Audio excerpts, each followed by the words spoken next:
दी छोड़ सतगुरु रामपाल जी परमेश्वर जी की जय हो।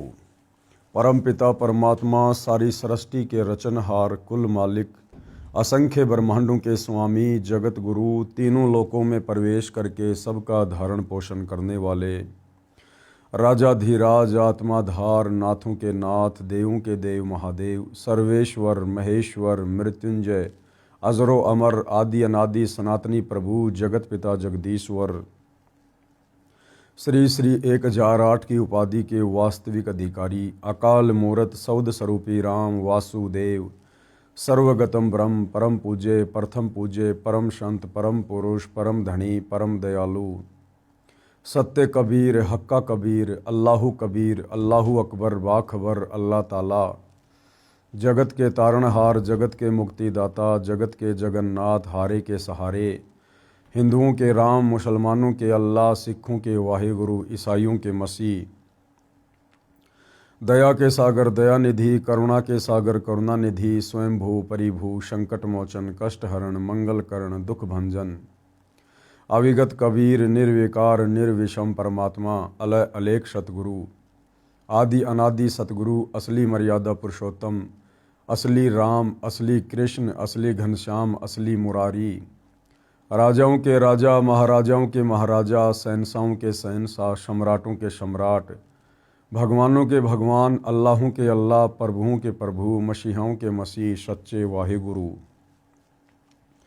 बाबाओं के बाबा पीरों के पीर सेठों के सेठ जगत सेठ सावड़सा सेठ सर्वगुण संपन्न अनंत कोटि कलाओं के स्वामी अनंत कोटि ब्रह्मांडों के नायक योगियों में महायोगी ध्यानियों में महाध्यानी सिद्धों में परम सिद्ध ज्ञानियों में तत्व ज्ञानी ब्रह्म ज्ञानी महाज्ञानी परम ज्ञानी सर्वश्रेष्ठ ज्ञानी विज्ञानी युवा कबीर समर्थ कबीर असमवात अमित ओझा सच्चे रहनुमा करीम अल्लाह सुभान अल्लाह दुनिया के अंतिम पैगंबर 8 सितंबर 1951 से गांव धनाना जिला सोनीपत हरियाणा भारतवर्ष की पावन भूमि पे प्रकट रियल कल की भगवान श्री नारायण साकार हरि श्री बाबा साहेब नूर अनंत परमात्मा सच्चे दरवेश सच्चे बाखबर संत श्रोमणी सतगुरु रामपाल जी परमेश्वर जी के चरण कमल में साध संगति से जुड़े हुए आप और हम सभी सत्सेवक भाई बहनों का अनंत कोटि दंडवत प्रणाम।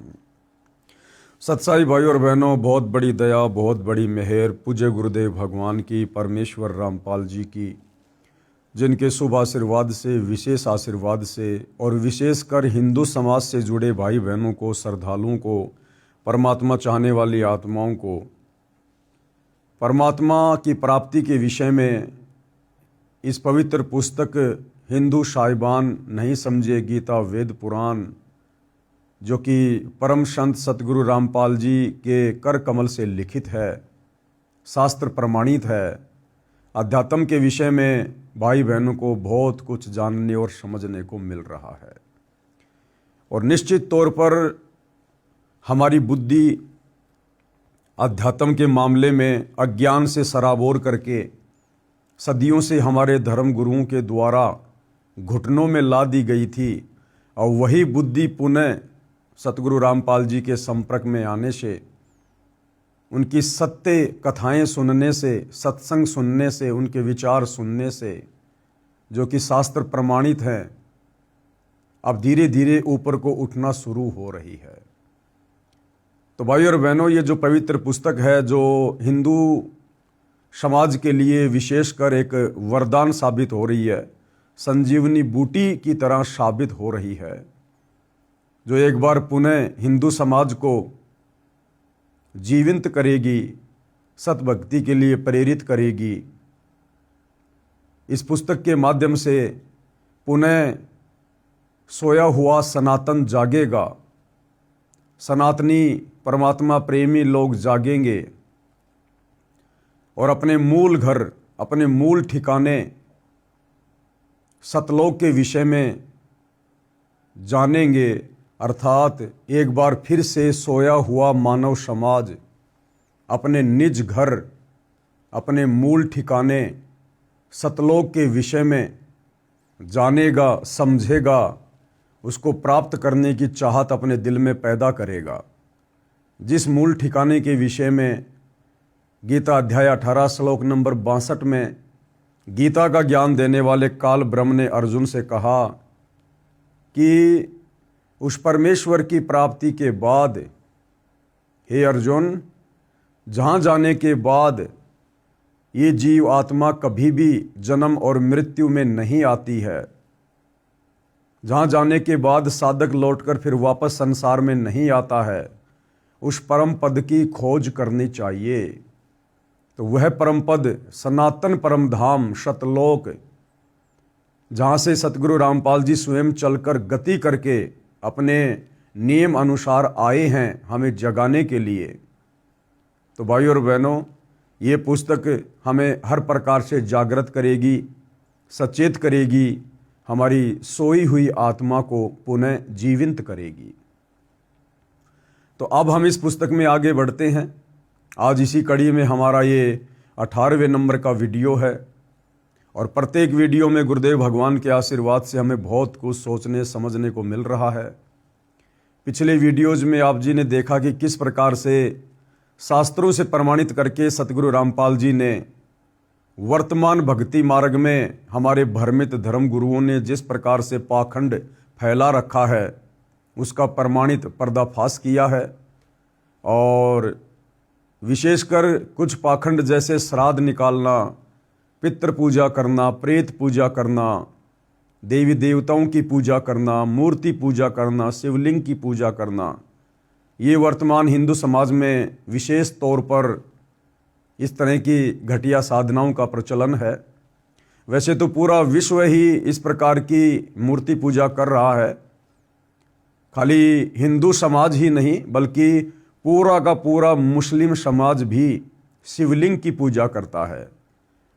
क्योंकि मक्का में जो मंदिर है, मुसलमान भाई जहाँ पर हज करने के लिए जाते हैं मस्जिद में, असल में वो मक्का महादेव का मंदिर है, वो शंकर भगवान का मंदिर है, वो जहाँ पर पूरे विश्व का मुस्लिम समाज अपनी धार्मिक आस्था के तहत जाता है। तो मक्का में भी शिवलिंग की पूजा होती है। तो भाइयों और बहनों, पूरे विश्व का मानव समाज ही भ्रमित है, क्योंकि गीता ज्ञान देने वाला प्रभु गीता अध्याय 7 श्लोक नंबर 12 से 15 में तीनों देवता ब्रह्मा विष्णु महेश की पूजा करने को भी साफ साफ मना कर रहा है। चूंकि भाइयों और बहनों, गीता कोडवर्ड में है, क्योंकि चारों वेदों का सारांश है, इसलिए गीता जी के ज़्यादातर श्लोक सांकेतिक हैं। उन्हें समझने के लिए तत्व ज्ञान की आवश्यकता पड़ती है और तत्व ज्ञान तत्वदर्शी संत की शरण में गए बिना समझ में नहीं आ सकता है। तो गीता अध्याय 7 श्लोक नंबर 12 से 15 में गीता ज्ञान देने वाला काल ब्रह्म कह रहा है कि इस त्रिगुणमयी माया के द्वारा जिनका ज्ञान हरा जा चुका है। ये त्रिगुणमयी माया क्या है? रजगुण ब्रह्मा, सतगुण विष्णु, तमोगुण शंकर जी, यही 3 देवता हैं और यही 3 गुण हैं। ये भी सतगुरु रामपाल जी ने इसी पवित्र पुस्तक में मार्कंडे पुराण से साबित कर दिया है। तो भाइयों और बहनों, अब हमने जागना होगा, क्योंकि जागने का समय आ चुका है। परमात्मा स्वयं तत्वदर्शी संत के रूप में धरती पर प्रकट हैं। भक्ति युग का समय चल रहा है और हमने हर प्रकार से काल के द्वारा फैलाई गई पाखंड पूजाओं से मुक्ति प्राप्त करनी पड़ेगी, पीछा छुड़वाना पड़ेगा, नादान ज्ञानहीन धर्म गुरुओं से पीछा छुड़वाना पड़ेगा और एकमात्र तत्वदर्शी संत सतगुरु रामपाल जी से उपदेश लेकर अपनी आत्मा के कल्याण हेतु भक्ति मार्ग पर निसंकोच निसंदेह होकर सर्व प्रमाण देखकर अब आगे बढ़ना होगा। तो समाज में विशेष तौर पर जो पाखंड पूजा श्राद्ध वाली फैली हुई है, उसका खंडन करते हुए सतगुरु रामपाल जी ने काफ़ी महापुरुषों के विचार व्यक्त किए हैं। सर्वप्रथम स्वयं परम अक्षर ब्रह्म सत्य पुरुष, सारी सृष्टि के सृजनहार कबीर देव, जो कि रह रहकर इस पृथ्वी पर आते रहते हैं। सतयुग में परमात्मा सतसुकृत ऋषि के नाम से आए, त्रेता में मुनिंदर ऋषि के नाम से आए, द्वापर में करुणामय ऋषि के नाम से आए और कलयुग में 650 साल पहले बनारस के काशी में कबीर नाम से आए, तो उस समय भी परमात्मा ने 120 वर्ष तक लीला करके इस तत्व ज्ञान के माध्यम से यही समझाया था कि यदि हमने परमात्मा प्राप्ति करनी है तो इन पाखंडों से मुक्ति प्राप्त करनी पड़ेगी। तो उसी दिशा में परमेश्वर कबीर जी द्वारा श्राद्ध का किस प्रकार से खंडन किया गया है। एक समय काशी नगर बनारस में गंगा दरिया के घाट पर कुछ पंडित जी श्राद्धों के दिनों में अपने पितरों को जल दान करने के मकसद से गंगा के जल का लोटा भरकर पटरी पर खड़े होकर सुबह के समय सूर्य की ओर मुख करके पृथ्वी पर लोटे वाला जल गिरा रहे थे। परमात्मा कबीर जी ने यह सब देखा तो जानना चाहा कि आप ये किस उद्देश्य से कर रहे हैं। अब परमेश्वर को तो सारे उद्देश्य का पता था, लेकिन जब ये कबीर परमात्मा धरती पर तत्वदर्शी संत के रूप में आता है तो एक आम मनुष्य की भांति, एक आम संत की भांति ही लीला करता है। पंडितों ने बताया कि हम अपने पूर्वजों को जो पितर बनकर स्वर्ग में निवास कर रहे हैं, पितर कभी भी स्वर्ग में निवास नहीं करते हैं। स्वर्ग में तो देव आत्माएं निवास करती हैं, पितर योनि अलग है। उनको जल दान कर रहे हैं, यह जल हमारे पितरों को प्राप्त हो जाएगा। अब देखो भाई और बहनों, हमारे ज्ञानहीन नादान धर्मगुरुओं की अज्ञानता कह रहे थे कि हम ये जो जल अर्पित कर रहे हैं ना, ये स्वर्ग में हमारे पितर बैठे हुए हैं, उनके पास पहुंच जाएगा। अरे नादानो, फिर वो स्वर्ग क्या जिसमें पानी का भी अभाव है, जिस स्वर्ग में जल भी नहीं मिलता तुम्हारे पूर्वजों को, फिर वो काहे का स्वर्ग है। सीधा सीधा ये क्यों नहीं कहते कि वो भूत प्रेत पितर बनकर नरक में कष्ट उठा रहे हैं। ये सुनकर परमेश्वर कबीर जी उन अंधश्रद्धा भक्ति करने वालों का अंधविश्वास समाप्त करने के लिए उसी गंगा दरिया में घुटनों पानी में खड़े होकर दोनों हाथों से गंगा दरिया का जल सूर्य की ओर पटरी पर शीघ्र शीघ्र फेंकने लगे। उनको ऐसा करता देखकर सैकड़ों पंडित तथा सैकड़ों नागरिक इकट्ठे हो गए। पंडितों ने पूछा कि हे कबीर जी, आप ये कौन सी कर्मकांड की क्रिया कर रहे हो, इससे क्या लाभ होगा? ये तो कर्मकांड में लिखा ही नहीं है। अब देखो भाई और बहनों, अगर कबीर परमात्मा उस समय श्राद्ध खंडन करने के मकसद से अगर ये क्रिया ना कर रहे होते, और यदि उन पंडितों के पूछने पर कि हे कबीर जी, आप ये कौन सा कर्मकांड कर रहे हो और इससे क्या फायदा होगा, अगर कबीर परमात्मा ये कह देते कि इस प्रकार से कर्मकांड करने से घर में धन लाभ अति शीघ्र होता है, पुत्र प्राप्ति होती है, तो वो पूरा का पूरा समाज उस कर्मकांड को तुरंत करना शुरू कर देता। लेकिन कबीर परमेश्वर जी का मकसद उन नादानों की आंखें खोलना था। कबीर जी ने उत्तर दिया कि यहां से 1 मील यानी 1.5 किलोमीटर दूर मेरी झोपड़ी के आगे मैंने एक बगीची लगा रखी है, उसकी सिंचाई के लिए ये क्रिया कर रहा हूं। ये जड़ मेरी बगीची की सिंचाई कर रहा है।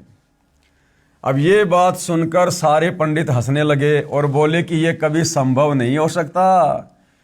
1 मील दूर ये जल कैसे जाएगा, ये तो यही रेत में समा गया है। कबीर जी ने कहा कि यदि आपके द्वारा गिराया जल सैकड़ों मील दूर स्वर्ग में जा सकता है, तुम्हारे पूर्वजों के पास जो पितर बने हुए हैं वहां जा सकता है, तो मेरे द्वारा गिराए जल को 1 मील जाने पर कौन सी आश्चर्य की बात है। अब इस बात को सुनकर सारे के सारे पंडित शर्मिंदा हो गए। ये बात सुनकर पंडित जी समझ गए कि हमारी क्रियाएं व्यर्थ हैं, बेकार हैं।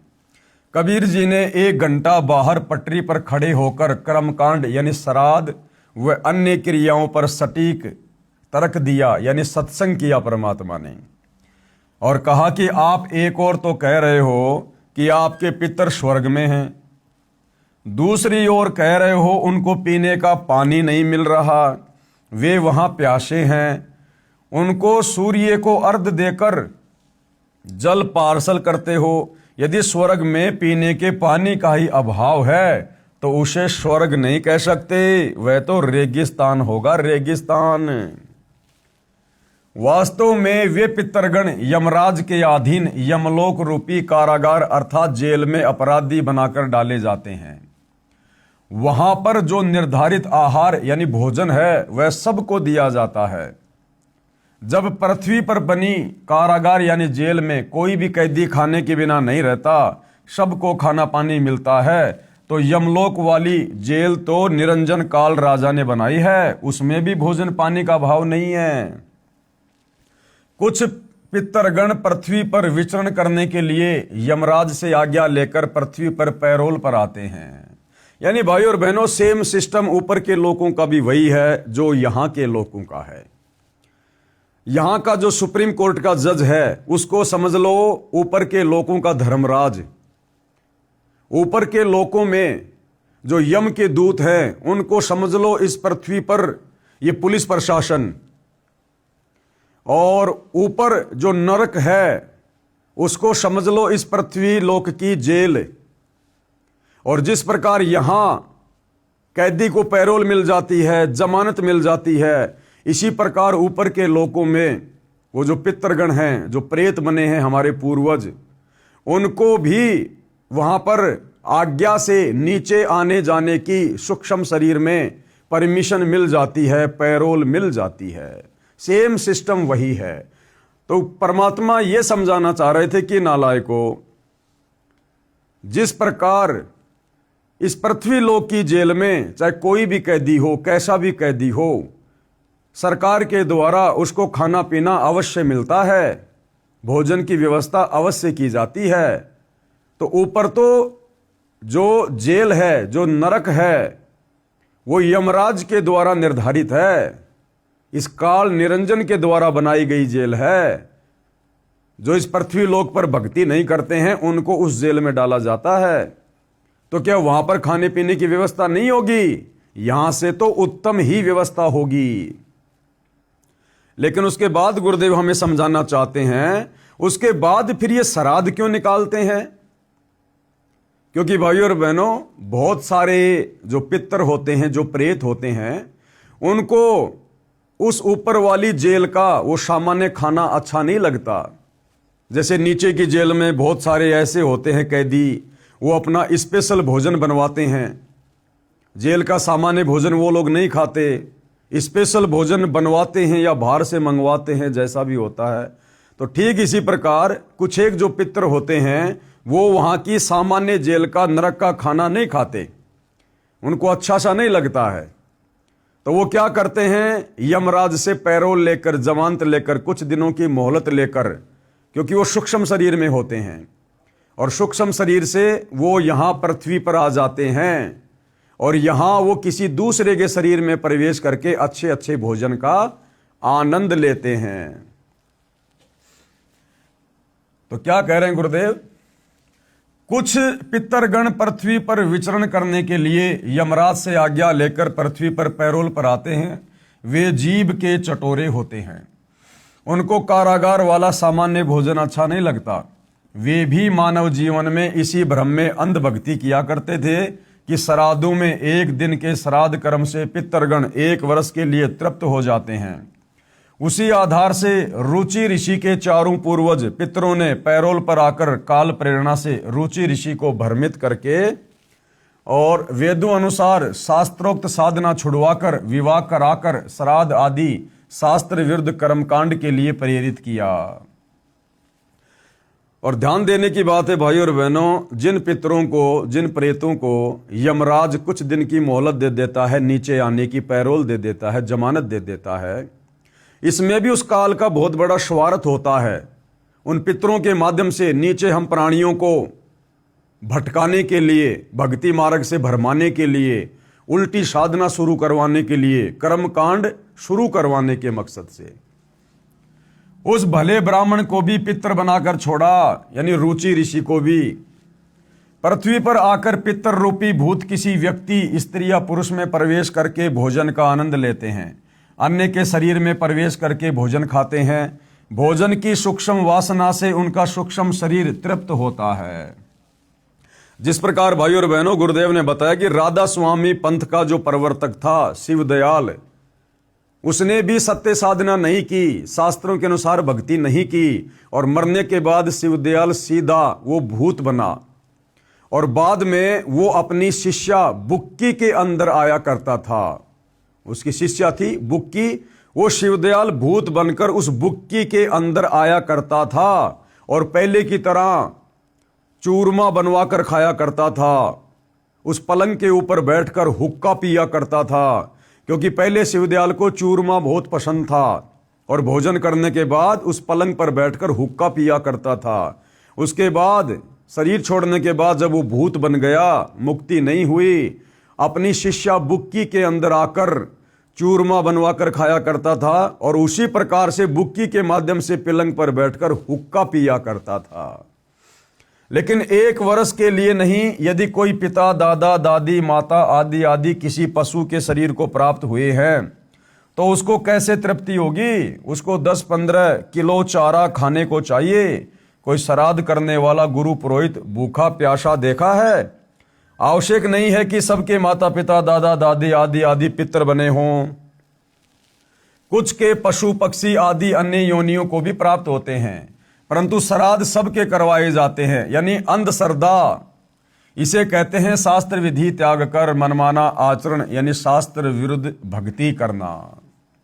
अब इसके बाद भाइयों और बहनों, सिख धर्म के प्रवर्तक आदरणीय नानक जी ने भी श्राद्ध कर्म का खंडन किया है। क्योंकि भाइयों और बहनों, परमात्मा से प्राप्त जितने भी महापुरुष हुए हैं उन सभी का एक ही रास्ता है अध्यात्म का। उन सब के बोल वचन, उन सब के विचार आपको एक ही मिलेंगे। तो आदरणीय नानक जी को भी कबीर परमात्मा बेई नदी पर जिंदा बाबा के रूप में मिले थे। आदरणीय नानक जी की आत्मा को शरीर से निकालकर ऊपर सचखंड सतलोक में लेकर गए थे। उन्हें सर्व ब्रह्मांडों से परिचित करवाया था, सतलोक दिखाया था। उसके बाद नानक जी की आत्मा को वापस तीसरे दिन बेई नदी पर उसी शरीर में छोड़ दिया था। उसके बाद नानक जी भी परमपिता परमेश्वर कबीर साहिब जी के ज्ञान से परिचित होकर, भक्ति विधान से परिचित होकर उन्हीं की महिमा करने लगे थे और उन्हीं के विचारों को समाज में आगे बढ़ाने लगे थे। तो नानक जी भी इस पाखंड और कर्म कांड के बिल्कुल विरुद्ध थे। श्री नानक देव जी द्वारा श्राद्ध भ्रम खंडन। अन्य उदाहरण, सिख धर्म के प्रवर्तक श्री नानक देव साहिब जी की जीवनी में एक घटना ऐसी है जिसका वर्णन करता हूं, जो पवित्र पुस्तक भाई बाले वाली जन्म साखी श्री नानक देव में लिखी है, जिसकी हेडिंग आगे साखी दुनीचंद खत्री नाल होई। यानी जो भाई जो बाला था और मर्दाना था, ये नानक जी के 2 शिष्य थे। तो ये ज़्यादातर नानक जी के साथ रहा करते थे और इन्होंने नानक जी के शरीर छोड़ने के बाद में जो जो उनकी लीलाएं थी, जो जो घटनाएं घटी थी, उन्होंने अंगद देव जी के माध्यम से इसमें जन्म साखी में लिपिबद्ध करवाई थी। संक्षिप्त प्रकरण इस प्रकार है। श्री नानक जी को परमात्मा कौन? परम अक्षर ब्रह्म कबीर देव बेई नदी पर उस समय मिले थे जिस समय श्री नानक जी सुल्तानपुर शहर से सुबह के समय प्रतिदिन की तरह बेई नदी में स्नान करने के लिए गए थे। अन्य नगरवासी भी स्नान कर रहे थे। उस समय परमेश्वर कबीर जी बाबा जिंदा के वेश में आए और श्री नानक जी के साथ दरिया में स्नान करने के बहाने प्रवेश हुए। अन्य उपस्थित व्यक्ति देख रहे थे। दोनों ने दरिया में डुबकी लगाई परंतु बाहर नहीं आए। दोनों को दरिया में डूबा मान लिया गया था। परमेश्वर कबीर जी नानक जी की आत्मा को लेकर, यानी शरीर को दूर जंगल में छोड़कर अपने साथ अपने निवास स्थान सतलोक यानी सचखंड में ले गई। 3 दिन तक काल ब्रह्म के 21 ब्रह्मांडों, अक्षर पुरुष के 7 संग ब्रह्मांडों तथा अपने सतलोक के असंख्य ब्रह्मांडों की स्थिति को आंखों दिखाया, यथार्थ आध्यात्मिक ज्ञान बताया तथा यथार्थ मोक्ष मंत्र सतनाम जो 2 अक्षर का है, जिसमें एक ओम मंत्र है तथा दूसरा गुप्त है जो उपदेशी भगत को बताया जाता है, जिससे मुक्ति होना बताया। फिर एक नाम सार नाम का विशेष योगदान मानव के मोक्ष की साधना में है, उससे परिचित कराया तथा सतनाम और सारनाम को कलयुग के 5505 वर्ष बीत जाने तक गुप्त रखने की आज्ञा दी। यानी परमात्मा कबीर जी ने आदरणीय नानक जी को सारनाम दिया था, लेकिन उस समय उस सारनाम को गुप्त रखने की भी आज्ञा दी थी। श्राद्ध पिंडदान आदि कर्मकांड को व्यर्थ बताया और स्वर्ग नरक को दिखाया। तीसरे दिन श्री नानक जी की आत्मा को शरीर में प्रवेश करके अंतर्ध्यान हो गए। उसके पश्चात श्री नानक जी ने अपने 2 शिष्यों भाई बाला तथा मर्दाना को साथ लेकर प्रभु से प्राप्त यथार्थ ज्ञान व आंखों देखी ऊपर के लोकों की व्यवस्था का प्रचार करने के मकसद से देश प्रदेश में 12 वर्ष भ्रमण किया। उसी दौरान लाहौर में एक धनी व्यक्ति दुनीचंद खत्री की प्रार्थना पर उनके घर गए। उस दिन सेठ दुनीचंद खत्री ने अपने पिताजी का श्राद्ध किया था। कई ब्राह्मणों को भोजन करवाया तथा वस्त्र व हजारों रुपए दक्षिणा दी थी। श्री नानक जी ने पूछा कि हे दुनीचंद, आज किस उपलक्ष्य में इतने पकवान बनाए हैं? दुनीचंद ने बताया कि महाराज जी, आज मेरे पिताजी का श्राद्ध किया है। श्री नानक जी ने पूछा कि आपके पिताजी कहाँ है? उत्तर दुनीचंद का कि वे स्वर्गवासी हो चुके हैं। श्राद्ध करने से उनको 1 वर्ष तक स्वर्ग में भूख नहीं लगती। ये बात सुनकर श्री नानक जी ने कहा कि हे दुनीचंद, आपको आपके अज्ञानी गुरुओं ने भ्रमित कर रखा है। आपका पिताजी तो बाघ यानी शेर शरीर को प्राप्त होकर उस जंगल में एक पेड़ के नीचे भूख से व्याकुल बैठा है। आदरणीय नानक जी ने दुनीचंद को क्या कहा कि आपके पिताजी स्वर्ग में नहीं, बल्कि आपके भ्रमित गुरुजनों के द्वारा जो आदि अधूरी साधना उनको दी गई थी, उस भक्ति साधना के चलते आपके पिताजी मरने के बाद में शेर बन गए, शेर, बाघ। और वो तो फला फला जगह उस पेड़ के नीचे बिल्कुल व्याकुल बैठे हुए हैं। यदि मेरी बात पर विश्वास नहीं है तो जांच कर सकते हैं। तू एक व्यक्ति को भोजन तैयार कर, यानी एक व्यक्ति का भोजन तैयार कर और उस जंगल में जा। तेरी दृष्टि पड़ते ही मेरे आशीर्वाद से उस बाघ यानी शेर को मनुष्य बुद्धि आ जाएगी, यानी वो तुझे हानि नहीं पहुंचाएगा। उसको अपना पूर्व जन्म भी याद आ जाएगा। जब वो तेरा पिता था, वो जन्म भी उसको याद आ जाएगा उस बाघ की योनि में। दुनीचंद जी को श्री नानक जी पर पूर्ण विश्वास था कि इन्होंने जो बोल दिया वह सिद्ध है। इस महात्मा में लोग बड़ी शक्ति बताते हैं। दुनीचंद सेठ एक व्यक्ति का भोजन जो श्राद्ध के बाद बचा था लेकर उस बताए जंगल में उसी झाड़ के पास गया तो एक सिंह दिखाई दिया जो दुनीचंद की ओर कुत्ते की तरह दूम हिला हिलाकर भाव प्रकट करने लगा कि मैं कोई हानि नहीं करूंगा, आजा मेरे पास। दुनीचंद सेठ ने भोजन बाघ के सामने थाली में रख दिया। सारा भोजन बाघ खा गया। दुनीचंद ने कहा कि हे पिताजी, आप तो बड़े धर्म कर्म करते थे, आप तो सदा शाकाहारी रहे, आपकी ये दशा कैसे हुई? क्योंकि नानक जी ने अपने आशीर्वाद से, अपनी शक्ति से उस बाघ को मनुष्य बुद्धि प्रदान कर दी थी, जिस प्रकार से वो मनुष्य की भाषा में बोलने लगा।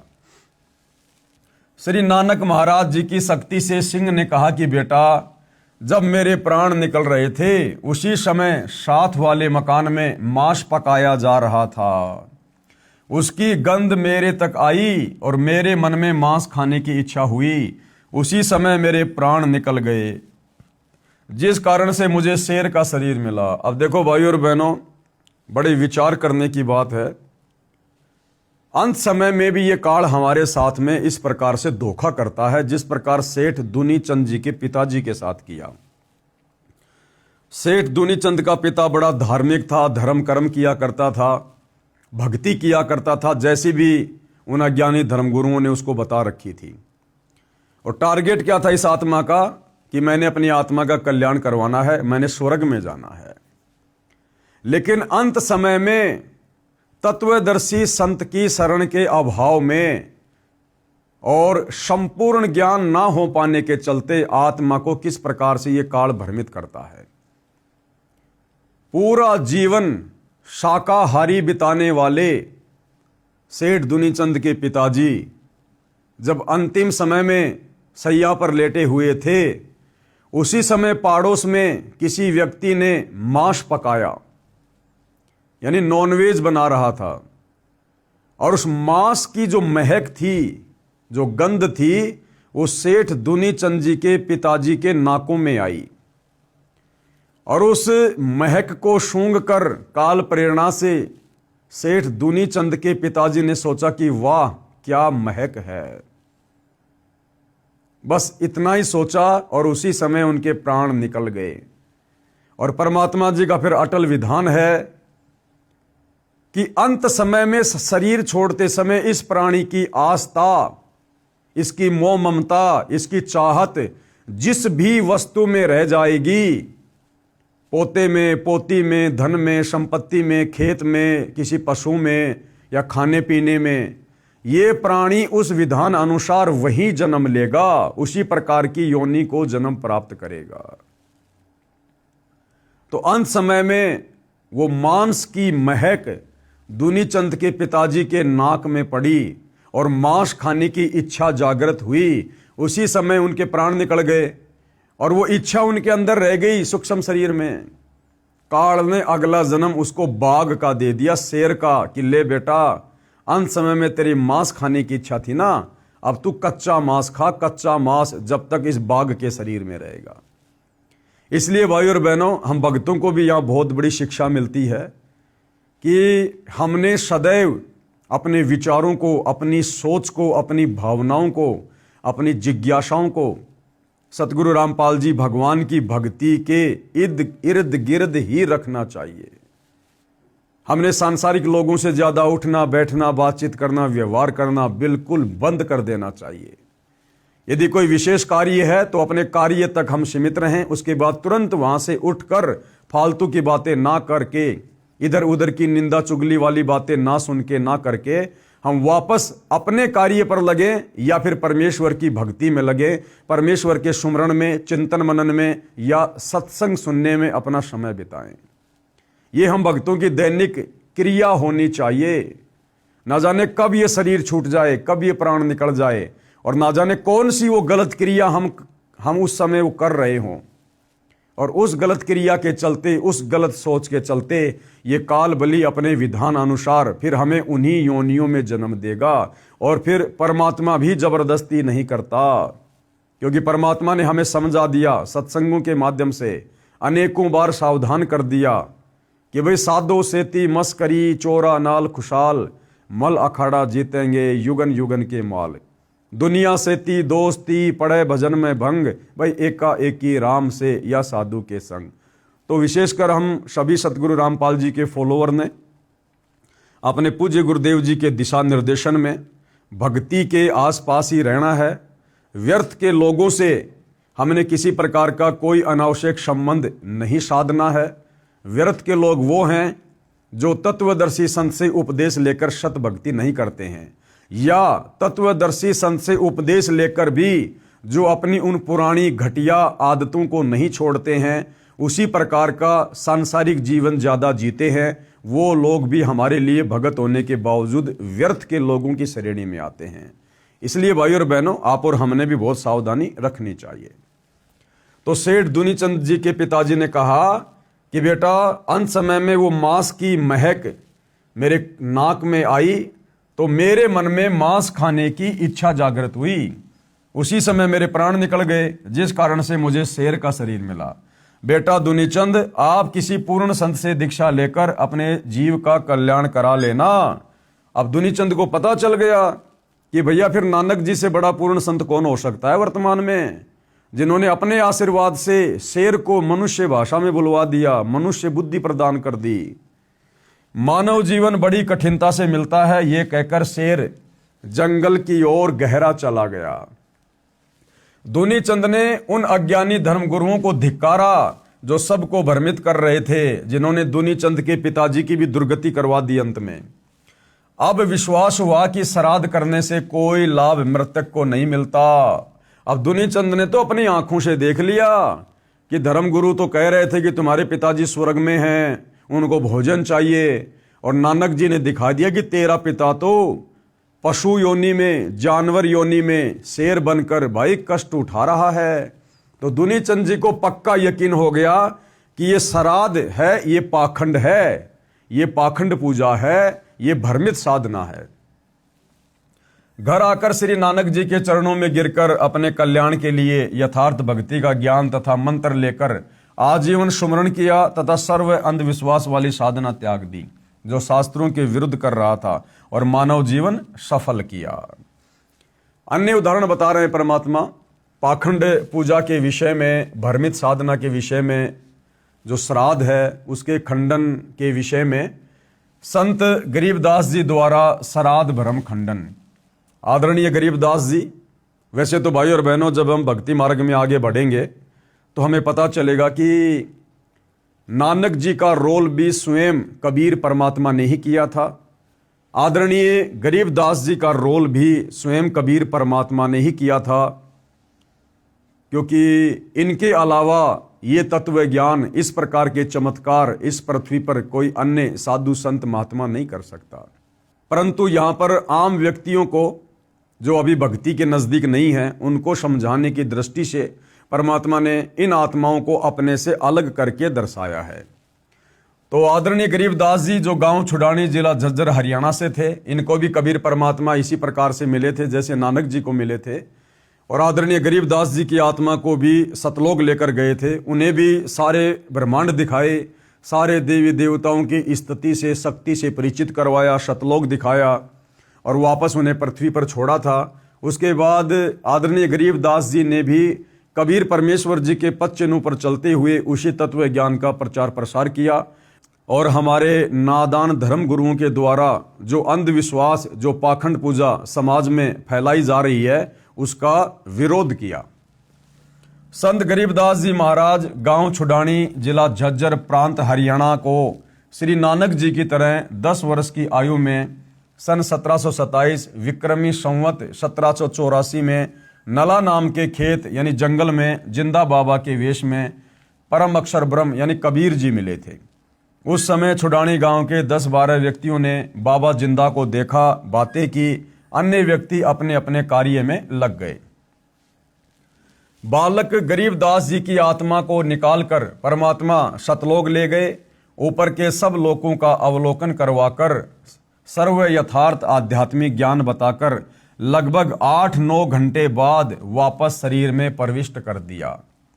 बालक गरीबदास जी को मरा जानकर चिता पर रख दिया गया था। अग्नि लगाने वाले थे, उसी समय संत गरीबदास जी उठकर घर की ओर चल पड़े। परमेश्वर कबीर जी ने उनको यथार्थ भक्ति ज्ञान दिया। उनके बहुत सारे शिष्य हुए। गांव छुड़ानी के एक भगत को संत गरीबदास जी की बात पर विश्वास नहीं था कि श्राद्ध कराया हुआ मृतक को नहीं मिलता। श्राद्धों के दिनों में उस भगत के दोनों माता पिता के श्राद्ध लगातार 2 दिन किए गए। पहले दिन माता जी का और अगले दिन उसके पिताजी का। संत गरीबदास जी ने कहा कि हे भगत, आपके माता पिता तो तुम्हारे खेत की जोड़ी, जिसे ग्रामीण भाषा में लेट यानी छोटा तालाब कहते हैं, जोड़ी, वहां पर भूखे रो रहे हैं। आप 2 व्यक्तियों का भोजन लेकर मेरे साथ चलो। वह भगत अतिशीघ्र अपने पिता के श्राद्ध से बची खीर व रोटी 2 व्यक्तियों की लेकर संत गरीबदास जी के साथ गया। उनके खेत में बनी जोहड़ी से लगभग 200 फुट दूर खड़े होकर संत गरीबदास जी ने आवाज लगाई कि हे फतेह सिंह तथा दया कौर, काल्पनिक नाम, आओ, आपका पुत्र आपके लिए भोजन लाया है। हालांकि भाइयों और बहनों ये काल्पनिक नाम नहीं है, क्योंकि अब यहां सीधे सीधे अगर ये बात कह दी जाए तो आम व्यक्ति ये सोचेगा भाई संत रामपाल जी को क्या पता, 350 साल पहले उस भगत के पिताजी का नाम ये था और उसकी माता का नाम ये था। इसलिए सतगुरु रामपाल जी यहाँ पर लिख रहे हैं काल्पनिक नाम। जबकि भाइयों और बहनों, सतगुरु रामपाल जी स्वयं परम अक्षर ब्रह्म हैं, अंतर्यामी परमेश्वर हैं, सारी सृष्टि के मालिक हैं, सभी आत्माओं के जनक हैं, आदि और अंत की जानने वाले हैं। तो परमेश्वर जी ने जो नाम यहाँ पर लिखे हैं उस भगत के माता पिता के, वो परम सत्य हैं। आओ, आपका पुत्र आपके लिए भोजन लाया है। उसी समय गीदड़ तथा गीदड़ी यानी उस भगत के माता पिता गिद्दड़ और गीदड़ी बने हुए थे और पंडित जी ने कहा था कि वो स्वर्ग में बैठे हैं, उनके श्राद्ध निकालो। उसी समय गीदड़ तथा गीदड़ी झाड़ियों से बाहर निकले। पहले तो ऊपर को मुख करके चिल्लाए, पहले तो रोए चिल्लाए ऊपर मुंह करके अपनी दुर्गति को देखकर। जो शास्त्र विरुद्ध साधना उन्होंने मनुष्य जन्म में रहते सहते की थी हमारे भ्रमित धर्म गुरुओं के कहने पर। फिर दौड़े दौड़े संत गरीबदास जी के पास आए, दोनों के सामने खीर रोटी रख दी, शीघ्र शीघ्र खाकर वापस दौड़ गए। उस दिन उस भ्रमित भगत का अज्ञान भंग हुआ। उसके बाद उस भगत की आंखें खुली कि हमारे धर्म गुरु तो हमारे को सरेआम मूर्ख बना रहे हैं श्राद्ध के नाम पर। प्रतिदिन 2 व्यक्तियों का भोजन जैसा भी घर पर बनता था एक समय उस जोड़ी की झाड़ियों में रख देता और प्रतिदिन वे दोनों जानवर भोजन खा जाते। कुछ वर्ष पश्चात उनकी मृत्यु हो गई। ये देखकर भी अन्य गांव वाले तो उस भगत का मजाक करते थे कि तेरे को गरीबू, यानी आदरणीय गरीबदास जी को गांव वाले गरीबू कहा करते थे। संत गरीबदास जी को गांव के लोग गरीबा, गरीबू आदि आदि अपभ्रंश नामों से पुकारा करते थे। क्योंकि भाइयों और बहनों, किसी भी महापुरुष के रहते सहते हम उनकी कदर नहीं करते, उनकी इज्जत नहीं करते, और जाने के बाद फिर हम उनकी महिमा करते हैं जिसका हमें कोई लाभ नहीं होता। त्रेता युग में रामचंद्र जी आए, उस समय किसी ने ठंडा पानी नहीं पीने दिया। द्वापर में श्री कृष्ण जी आए, सदा उनके साथ लड़ाई झगड़ा रखा, और आज उनके जाने के बाद उनके मंदिर बना बनाकर सोने चांदी पत्थर की मूर्तियां सजाकर उनकी पूजा कर रहे हैं। अब हमें उनकी पूजा पाठ करने से किसी प्रकार का कोई लाभ नहीं मिलना है। तो लोगों ने कहा कि भाई तेरे को तो गरीबों ने बहका दिया है, श्राद्ध नहीं करता, बड़ी हानि हो जाएगी। परंतु भगत को अटल विश्वास हो चुका था, क्योंकि वो तो अपनी आंखों से देख चुका था। आजीवन मर्यादा में रहकर साधना करके जीवन सफल किया। जीवन में कोई हानि नहीं हुई, अपितु अद्भुत लाभ हुए। धनी हो गया, सैकड़ों गाय मोल ले ली, बड़ी हवेली यानी कोठी बना ली। कुछ वर्ष पश्चात बच्चों ने भी दीक्षा ले ली, सुखी जीवन जिया। यानी हमारे धर्मगुरु जो हमें डराते हैं ना कि श्राद्ध नहीं निकालोगे तुम्हारे घर में ये नुकसान हो जाएगा, वो नुकसान हो जाएगा। भाइयों और बहनों, नुकसान हो जाएगा, लेकिन वो नुकसान उन लोगों को होगा जिनको सतगुरु की शरण प्राप्त नहीं है, जिनको तत्वदर्शी संत की शरण प्राप्त नहीं है। उसके बाद तो वो देवी देवता उसका घनचक्कर बना देंगे, घनचक्कर, यदि उनकी पूजा पाठ नहीं की, उनका भाग समय पर नहीं निकाला तो। और जिस दिन आप सतगुरु की शरण में आकर, जैसे वर्तमान में धरती पर पूर्ण संत सतगुरु रामपाल जी हैं, इनकी शरण में आने के बाद ये पाखंड पूजा तो हमने छोड़नी पड़ेगी। श्राद्ध निकालना, पितृ पूजा, प्रेत पूजा, देवी देवताओं की पूजा, मंदिर मस्जिद चर्च गुरुद्वारों में जाकर वो आदि अधूरी साधना करना, तीर्थों पे जाना, धामों पे जाना, पैदल यात्रा करना, कावड़ वावड़ लेके आना, ये सारी की सारी शास्त्र विरुद्ध साधना हमने त्यागनी पड़ेगी। परंतु सच्चे सतगुरु की शरण में आने के बाद ये काल बली हमारी तरफ आंख उठा के भी नहीं देख सकता। इसलिए यदि आप सतगुरु की शरण में आए बिना उन पाखंड पूजाओं को त्यागते हैं तो हो सकता है आपको नुकसान हो जाए। परंतु सतगुरु की शरण में आने के बाद जब हम उन पाखंड पूजाओं को त्यागते हैं, ठोकर मारते हैं, और यदि मर्यादा में रहेंगे, ये काल बली हमारा बाढ़ भी बाका नहीं कर सकता। अन्य उदाहरण दे रहे हैं गुरुदेव भगवान पाखंड पूजा को लेकर, विशेषकर श्राद्ध के खंडन को लेकर।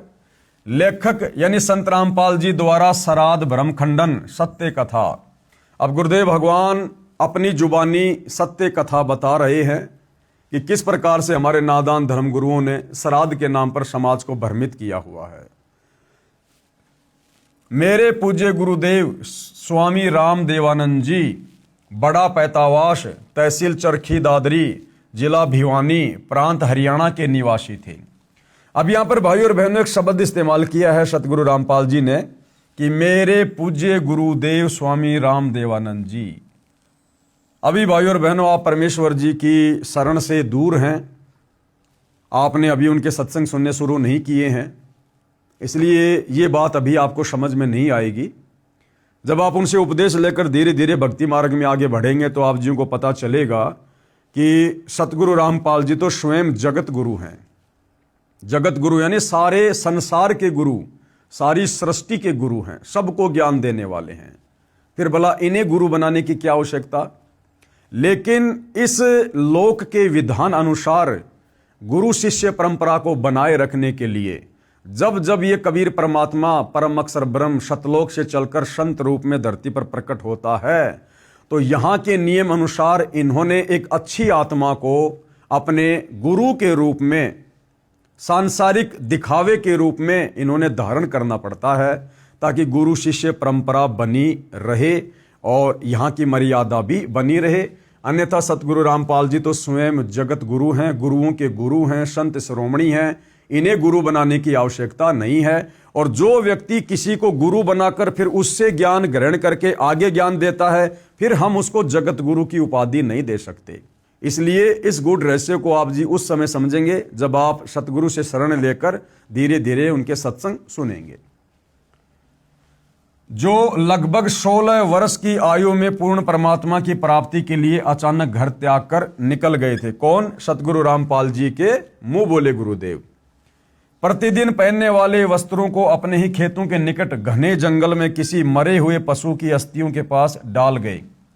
शाम को घर न पहुंचने के कारण घर वालों ने जंगल में तलाश की। रात्रि का समय था। कपड़े पहचान कर दुखी मन से पशु की अस्थियों को बच्चे की अस्थियां जानकर उठा लाए तथा ये सोचा कि बच्चा जंगल में चला गया, किसी हिंसक जानवर ने खा लिया। अंतिम संस्कार कर दिया। सारी क्रियाएं की, 13वीं बरसोदी आदि आदि की तथा श्राद्ध भी निकालते रहे। अब बताओ, वो महापुरुष तो जिंदा जीवित खाली घर वालों को धोखा देने की दृष्टि से, ताकि वो मेरा पीछा ना करें, मुझे खोजने की कोशिश ना करें, इसलिए अपने कपड़े निकालकर किसी मरे हुए जानवर की हड्डियों के पास डाल गए। और पीछे से हमारे धर्म गुरुओं ने यह कहकर कि भैया इसको तो किसी हिंसक जानवर ने खा लिया, अब इसकी गति करवाओ।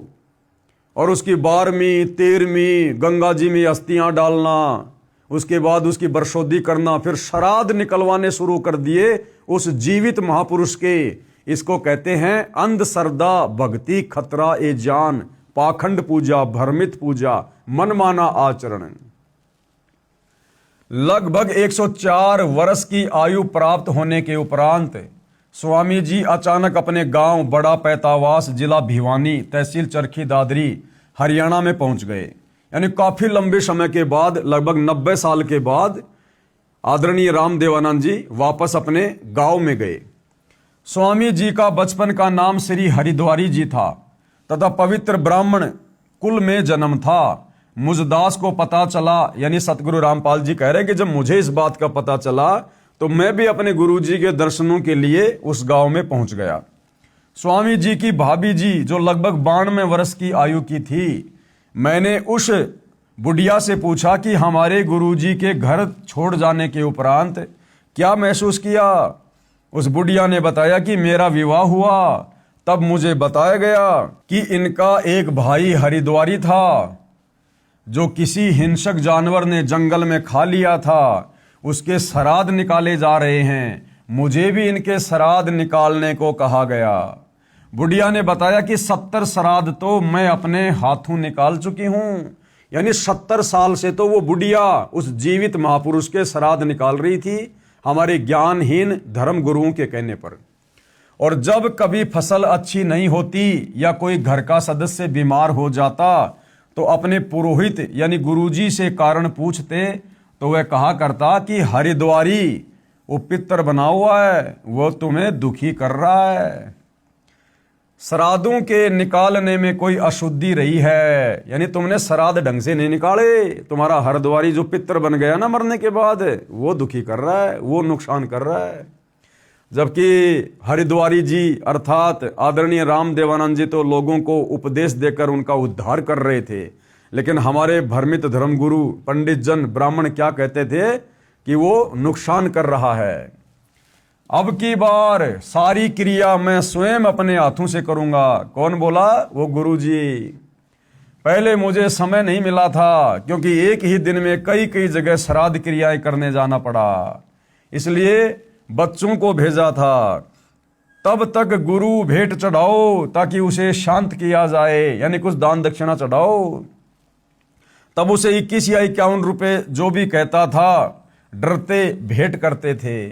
फिर श्राद्धों के समय गुरुजी स्वयं श्राद्ध करते थे, तब मैंने कहा माता जी अब तो छोड़ दो इस गीता जी विरुद्ध साधना को, नहीं तो आप भी प्रेत बनोगी श्राद्ध निकालने के चलते। क्योंकि गीता अध्याय 9 श्लोक 25 सुनाया, तब वह बुढ़िया कहने लगी गीता जी तो मैं भी पढ़ती हूं। दास ने कहा आपने पढ़ा है परंतु समझा नहीं, आगे से तो बंद कर दो इस साधना को, श्राद्ध को। बुढ़िया ने उत्तर दिया ना भाई, कैसे छोड़ दें श्राद्ध निकालना, ये तो सदियों पुरानी परंपरा है।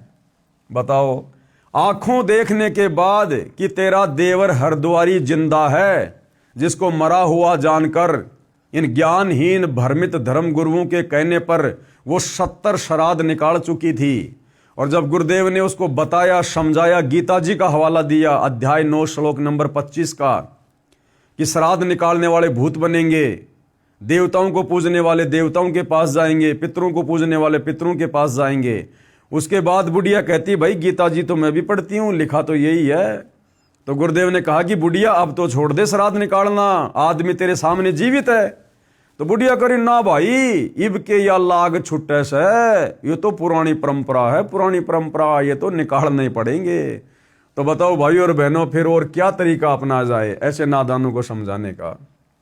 हे पाठकों, यह दोष भोली आत्माओं का नहीं है, ये दोष मूर्ख गुरुओं का अर्थात नीम हकीमों का है, जिन्होंने अपने पवित्र शास्त्रों को समझे बिना और मनमाना आचरण यानी पूजा का मार्ग बता दिया, जिस कारण न तो कोई कार्य सिद्ध होता है, न परम गति तथा न कोई सुख ही प्राप्त होता है।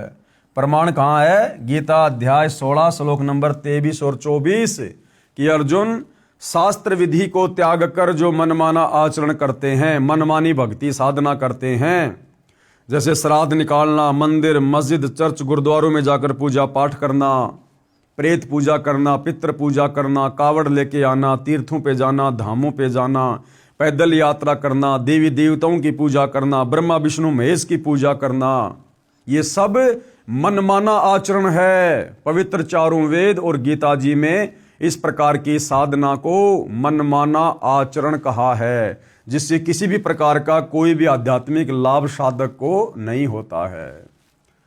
शंका प्रश्न 44। अब भाई और बहनों, इतना सब कुछ ज्ञान समझने के बाद, देखने के बाद, अब हिंदू समाज से जुड़े भाई बहन अध्यात्म के विषय में काफी कुछ जानने लगे और उनकी जिज्ञासा आगे से आगे बढ़ने लगी और अधिक जानने की।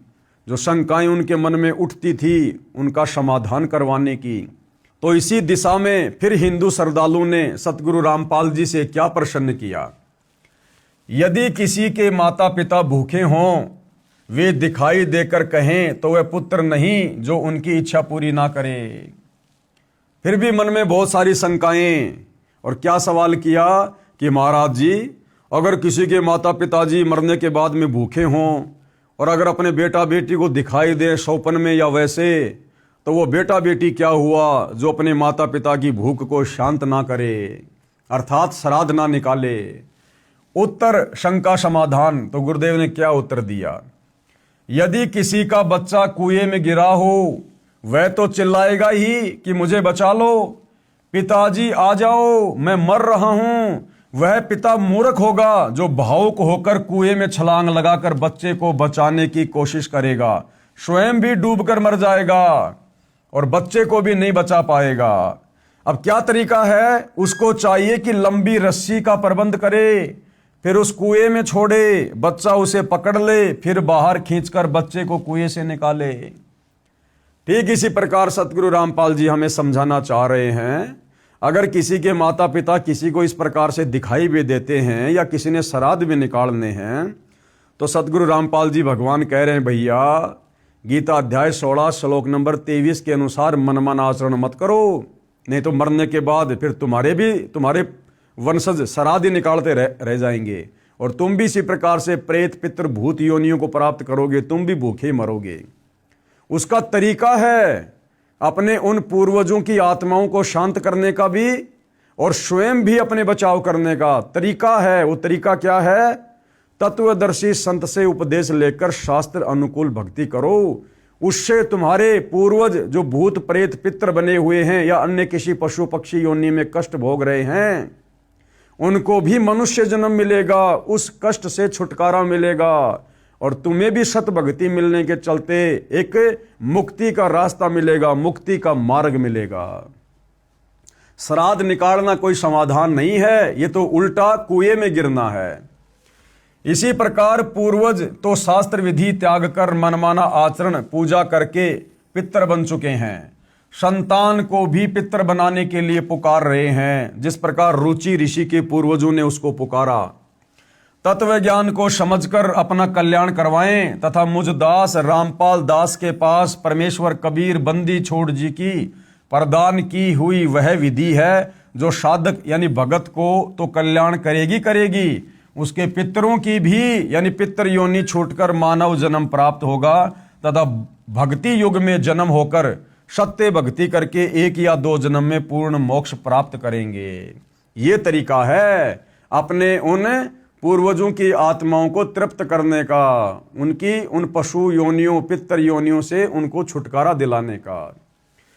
विचार करें गुरुदेव क्या कह रहे हैं। जैसा कि उपरोक्त रुचि ऋषि की कथा में पितर डर रहे हैं कि यदि हमारे श्राद्ध नहीं किए गए तो हम पतन को प्राप्त होंगे। यानी भाई और बहनों, ये शरीर छोड़ने के बाद हमें जो भी शरीर प्राप्त होता है, इस काल प्रेरणा से हम उस शरीर को छोड़ना नहीं चाहते। कुत्ता चाहे कितना ही भयंकर रोगी क्यों ना हो, पिछले पैर क्यों ना टूट गए हों, कमर पे किसी गाड़ी का पहिया क्यों ना चढ़ गया हो, वो भी उस योनि में जीना ही चाहता है, मरना नहीं चाहता। तो ठीक इसी प्रकार मरने के बाद शास्त्र विरुद्ध साधना करने वाले साधक जब ये प्रेत योनि प्राप्त करते हैं, पितर योनि प्राप्त करते हैं, तो इनको भी डर लगता है कि हमारा शरीर ना छूट जाए। वो जिस सूक्ष्म शरीर में रहते हैं, उस सूक्ष्म शरीर में भले कितने कष्ट हों, परंतु मरना वो भी नहीं चाहते। जैसा कि उपरोक्त रुचि ऋषि की कथा में पितर डर रहे हैं कि यदि हमारे श्राद्ध नहीं किए गए तो हम पतन को प्राप्त होंगे, अर्थात मृत्यु हो जाएगी। अब उनको पितर योनि जो अत्यंत कष्टमय है, अच्छी लग रही है, उसे त्यागना नहीं चाह रहे हैं। ये तो वही कहानी वाली बात है कि एक समय एक ऋषि को अपने भविष्य के जन्म का ज्ञान हुआ। अब गुरुदेव एक कथा सुना रहे हैं, इस काल ने कैसा भयंकर जाल आप और हमारे ऊपर डाल रखा है। हम मनुष्य हैं, आज वर्तमान में हर प्रकार से सुख सुविधा भोग रहे हैं, परंतु मरना कोई नहीं चाहता। चाहे हॉस्पिटल में भयंकर रोग से आदमी सड़ रहा है और पता है कि तुम मरेगा, लेकिन फिर भी मरना नहीं चाहता। अपनी जमीन बेच देगा, गहने बेच देगा अपने इलाज के लिए। इसी प्रकार शरीर छूटने के बाद जब हम अन्य योनियों में जाते हैं, जो शास्त्र अनुसार भक्ति साधना नहीं करते, भले वो सूअर की योनि में चला गया। अब सूअर का क्या जीवन भाई और बहनों, गधे का क्या जीवन, कितना कष्ट, दुख ही दुख है। परंतु वो गधा भी मरना नहीं चाहता, उस शरीर को उत्तम शरीर मान रहा है। वो सूअर भी मरना नहीं चाहता, उस शरीर को उत्तम शरीर मान रहा है। तो इसी विषय में पूज्य गुरुदेव भगवान हमें एक ऋषि की कथा सुना रहे हैं, जो इसी प्रकरण से संबंधित है। एक समय एक ऋषि को अपने भविष्य के जन्म का ज्ञान हुआ।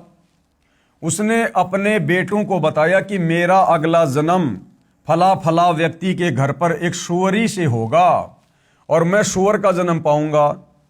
उस सूअरी के गले में गांठ है, यह उसकी पहचान है। उसके पेट से मेरा जन्म होगा।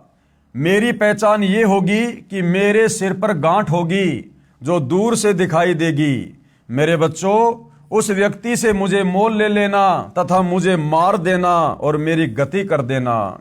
यानी उस व्यक्ति को पता था, जो मनुष्य जन्म में था वो ऋषि, कि भाई मेरा अगला जन्म सूअरी के पेट से होगा।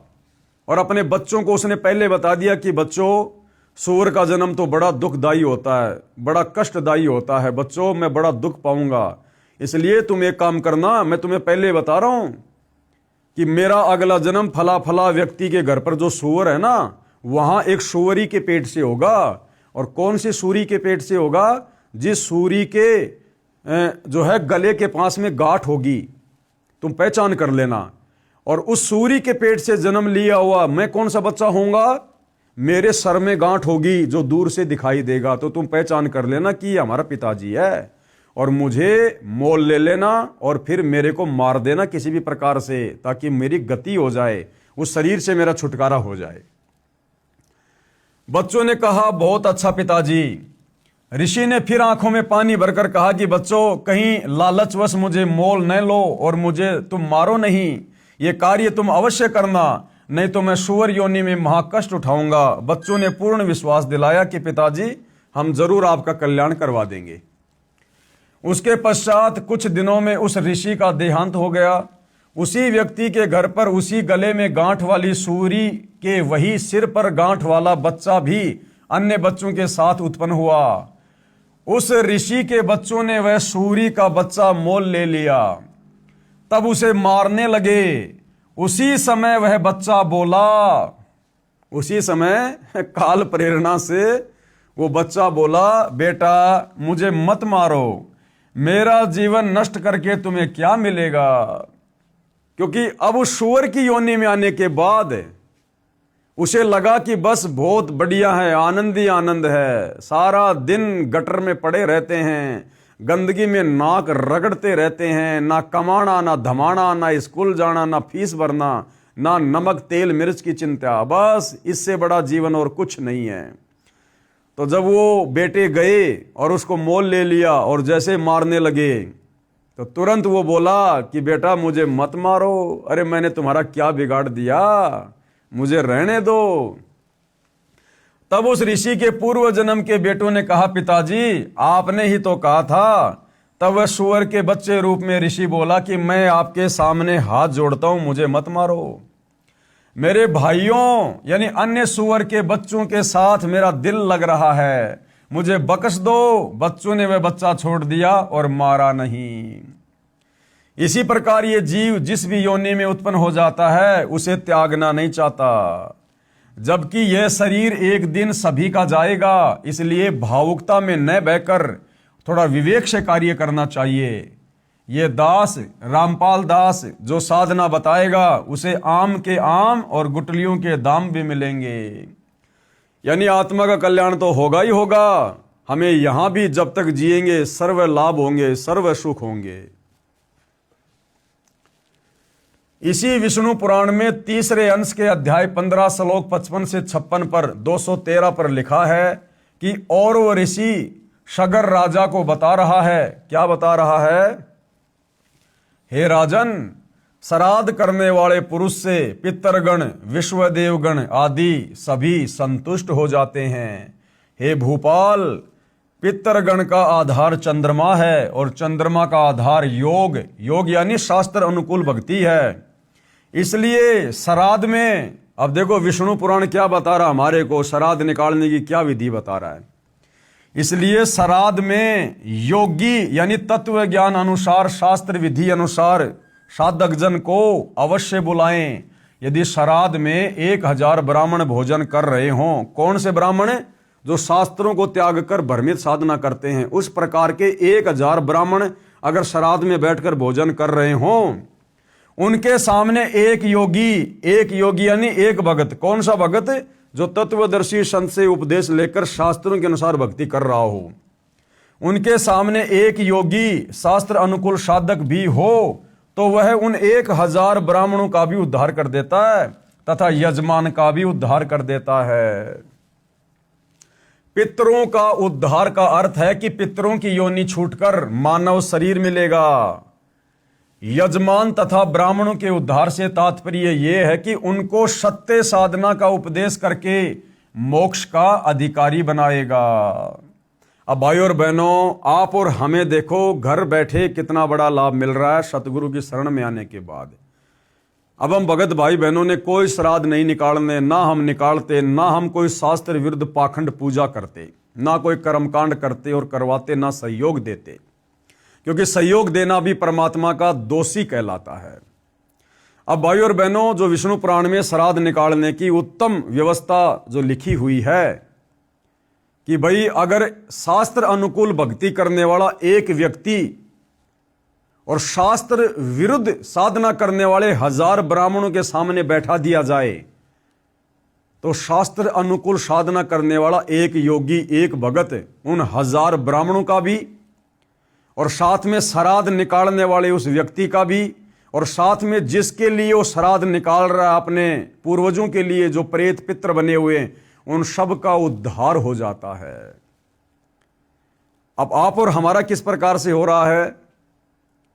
हम सतगुरु रामपाल जी के सत्संग सुनने के लिए जब वे आश्रम में होते हैं, हम आश्रम में जाते हैं। आश्रम में जाकर हम क्या करते हैं? भक्ति विधान अनुसार 10वां अंश दान करते हैं। कुछ दान धर्म के रूप में पैसा गुरुदेव भगवान को समर्पित करते हैं। फिर हमारे उस दान धर्म से वहां आश्रम में आने वाले हजारों भगत भाई बहन जो शास्त्र अनुकूल साधना कर रहे होते हैं, वो सब भोजन भंडारा खाते हैं। यानी भाइयों और बहनों, विष्णु पुराण में तो लिखा कि यदि एक भगत भी, एक योगी जो शास्त्रों के अनुसार साधना करता है, सच्चे तत्वदर्शी संत से उपदेश लेकर उसके भोजन करने से तुम्हारे पितरों का और तुम्हारा भी उद्धार हो जाता है।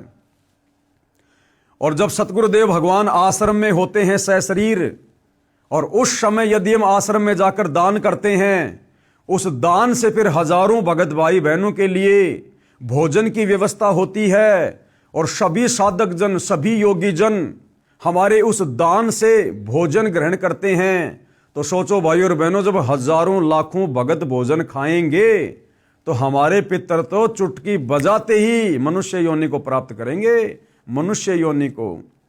तो ये है उत्तम विधि हमारे उन पूर्वजों की संतुष्टि के लिए, उनकी तृप्ति के लिए, जो हमारे भ्रमित धर्म गुरुओं के द्वारा ये पाखंड पूजा करके और इस प्रकार की निकृष्ट योनियों को प्राप्त हुए हैं। और वर्तमान में हमारे भ्रमित धर्म गुरुओं के द्वारा जिस प्रकार से श्राद्ध निकलवाए जाते हैं पाखंड पूजा के तहत, कर्म कांड के तहत, ये शास्त्र विरुद्ध होने से ना तो उनके पितरों की तृप्ति होगी, और उल्टा वो श्राद्ध निकालने वाला भी पाप का भागी, और श्राद्ध का भोजन खाने वाला उस श्राद्ध निकालने वाले से भी कई गुना ज्यादा पाप का भोगी। पेश है प्रमाण के लिए श्री विष्णु पुराण के 3रे अंश के अध्याय 15 श्लोक 55-56 की फोटोकॉपी, यानी परमाणु सहित सब कुछ बताया जा रहा है। यह विष्णु पुराण का 3रा अंश है। हे भूपाल, यानी हे पृथ्वी के राजा, पितृगण का आधार चंद्रमा है, और चंद्रमा का आधार योग है, यानी शास्त्र अनुकूल भक्ति है।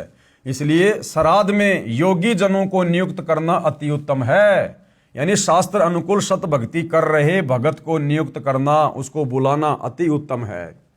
हे राजन, यदि श्राद्ध भोजी 1000 ब्राह्मणों के सम्मुख एक योगी भी हो, यानी एक सच्चा भगत भी हो, तो वह यजमान सहित उन सब का उद्धार कर देता है।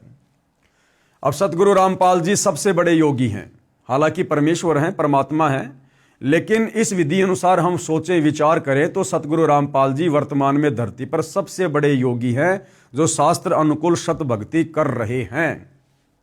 तो ऐसे में उनकी शरण ग्रहण करके उनसे उपदेश लेकर जब हम उनके रहते सहते आश्रम में जाएंगे, दान धर्म करेंगे, तो वहां हजारों भगत भाई बहन आएंगे, वो भी भोजन करेंगे, और सतगुरु रामपाल जी भी उसी भंडारे से भोजन करते हैं। तो सतगुरु रामपाल जी को भोग लगने के बाद उस भगत के जो पूर्वज होते हैं, जो अंध भक्ति करके आज भूत प्रेत पित्र बने हुए हैं, पशु पक्षी योनियों में कष्ट उठा रहे हैं, उन सब को तुरंत मनुष्य जन्म मिलेगा, और सतगुरु रामपाल जी उन्हें भी अपनी शरण में लेंगे। ठीक इसी प्रकार भाइयों और बहनों, वर्तमान में गीता जी अध्याय 3 श्लोक नंबर 13 के अनुसार हम सतगुरु रामपाल जी के सभी भगत भाई बहन जिस प्रकार से उस विधान को फॉलो करते हुए अपने अपने घर पर प्रतिदिन भोग की आरती के साथ सतगुरु रामपाल जी को भोग लगा रहे हैं, ये वही विधि है जो विधि इस विष्णु पुराण में लिखी हुई है। या हमारे घर पर जो भगत भाई बहन आते हैं और हम श्रद्धा के साथ उनको भोजन पानी करवाते हैं, भंडारा करवाते हैं, ये वही विधि है जो विधि यहां पर लिखी हुई है। लेकिन हमारा मकसद, हमारा टारगेट विशेष हमारे पूर्वजों की मुक्ति करवाने का नहीं होना चाहिए। हमने मन में विचार भी नहीं करना चाहिए, वो तो ऑटोमेटिक होगा ही होगा। हम ना सोचेंगे तो भी इस विधि से भक्ति करने के कारण हमारे पूर्वजों का कल्याण होगा ही होगा।